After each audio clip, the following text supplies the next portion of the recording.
UPS, NPS या OPS, तीनों में कौन बेहतर? सरकारी कर्मचारी चुने क्या विकल्प?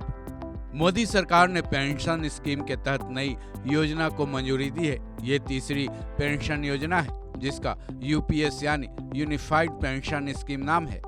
हालांकि इस पर विवाद भी शुरू हो चुका है, लेकिन क्या आप जानते हैं यूपीएस, एनपीएस और ओपीएस में क्या अंतर है? चलिए इसको समझते हैं, फिर आप खुद ही समझ जाएंगे कि आखिर इस पर विवाद हो क्यों रहा है। शुरुआत करते हैं नई और तीसरी पेंशन योजना यूपीएस से। यूपीएस क्या है?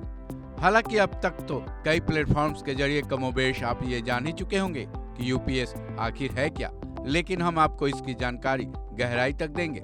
इसमें 3 बातें ऐसी हैं जो इसको एनपीएस और ओपीएस से अलग करती हैं। पहला कि 25 साल की नौकरी के बाद नौकरी के अंतिम साल के औसत मूल वेतन के 50% के बराबर पेंशन मिलेगी।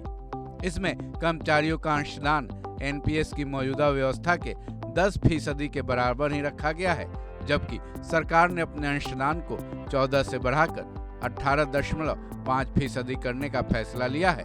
यूपीएस में family pension, guaranteed minimum pension और रिटायरमेंट के बाद एक मुश्त भुगतान का प्रावधान है। इसका फायदा 1 जनवरी 2004 के बाद सेवा में आने वाले जितने कर्मचारी रिटायर हो चुके हैं या फिर 1 अप्रैल 2025 तक रिटायर होंगे, वो इस विकल्प को चुन सकते हैं।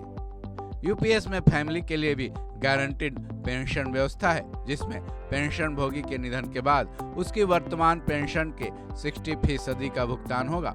साथ ही इस पर 60% डीआर भी दिया जाएगा। इसमें एक और विकल्प भी है जिसके मुताबिक अगर कोई कर्मचारी 10 साल की नौकरी के बाद ही जॉब छोड़ देता है तो उसको कम से कम 10,000 रुपए की पेंशन मिलेगी।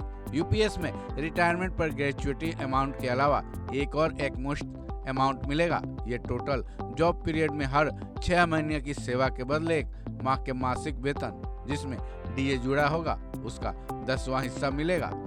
एनपीएस क्या है? एनपीएस यानी नेशनल पेंशन स्कीम को 2004 में केंद्र सरकार ने शुरू की थी, जिसमें कई राज्य सरकारों की सहमति भी थी। इस योजना के तहत कर्मचारी रिटायरमेंट के वक्त अधिकतम 60% पैसे ही निकाल सकता है, जबकि बाकी के 40% अमाउंट के एन्युटी प्लान खरीदने पड़ते हैं। उसी के आधार पर फिर पेंशन की राशि तय की जाती है। वहीं एनपीएस के तहत एक्स्ट्रा टैक्स रिबेट भी मिलता है, जो कि इनकम टैक्स 80 CCD के नियम के तहत अधिकतम 1.5 लाख रुपए की सालाना छूट क्लेम करने का प्रावधान है। एनपीएस का जो खास आकर्षण है वो ये है कि इससे जो 60% पैसे निकालने का प्रावधान है उस पर किसी भी तरह का टैक्स नहीं देना पड़ता है। ओपीएस क्या है? अब आते हैं उस पेंशन स्कीम पर जिसको लागू कराने के लिए देश में एक तरह से आंदोलन चल पड़ा है। इसका नाम है ओपीएस यानी ओल्ड पेंशन स्कीम।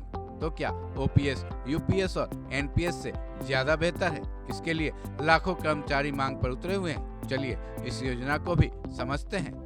ओपीएस में सरकार की तरफ से सरकारी कर्मचारियों को उनकी आखिरी सैलरी का 50% अमाउंट का पेंशन बनाया जाता है।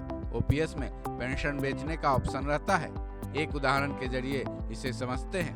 मान लीजिए किसी का पेंशन 25,000 रुपए बन रहा है और अगर वो 5,000 रुपए अपना पेंशन बेच देता है, ऐसी स्थिति में उसको प्रत्येक 100 रुपए पर 115 रुपए का भुगतान किया जाता है। इतना ही नहीं, 15 साल पेंशन ले लेने के बाद बेचा जा चुका पेंशन वापस कर्मचारियों के पेंशन अमाउंट में जुड़ जाता है, यानी वापस हो जाता है।